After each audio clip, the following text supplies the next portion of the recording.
Well, hello again, and welcome to another edition of the Speed Bag. Today, a little segment I like to call, boy, we are seeing a lot of this guy, aren't we?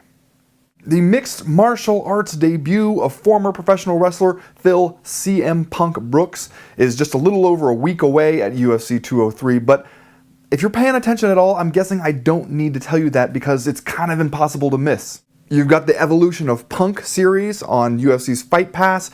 You've got a recent media day at the Rufus Sport Gym in Milwaukee. You've got a live stream on the UFC's Facebook page where you can sit there and watch CM Punk strapping on the gloves and doing work on the mats. I mean, no way around it. It's a lot, especially for a guy who has never fought before. I mean, we can't get a live stream of flyweight champion Demetrius Johnson, but we get wall-to-wall coverage of CM Punk.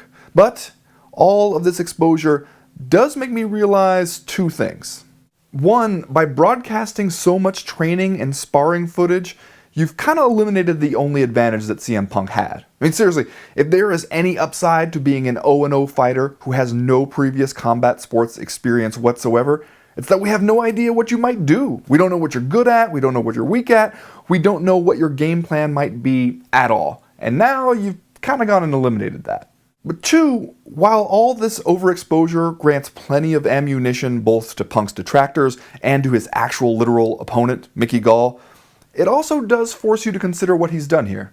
Think about it, the UFC signed CM Punk knowing full well that he did not know how to fight. I mean, I'm sure UFC executives thought, yeah, he's going to go in a gym and he'll learn a little bit, but his real job is to put butts in seats. He knows that, and he knows that the UFC knows it. He didn't really even have to train hard for this. He could have just gone in there with minimal preparation, taken his beating, collected his check, and gone home. Instead, you see footage of him in the Rufus Sport Gym from well over a year ago, getting beat up in training, getting embarrassed by real pros. And the thing is, he may do all this and still lose anyway, still get beat up, still get mocked on the internet, still end up in exactly the same place as if he'd never put any work in at all. And you gotta think he's thought of that. And that's not to say that Punk deserves special credit just for actually taking this seriously and doing that which should be expected of every fighter at this level, but it does give us some useful perspective on what it takes to do this sport. When all you see in the UFC are, seasoned pros, people who have already put in years of hard work just to get to the point when you see them pop up on TV, it can be easy to take their sacrifices for granted. Pretty much everybody in the UFC is really good at fighting, especially the people who we're actually paying attention to on the main card like CM Punk. Of course, when you actually see the footage of Punk in the gym, it does remind you why most people get more than a year and a half of training before they fight in the UFC.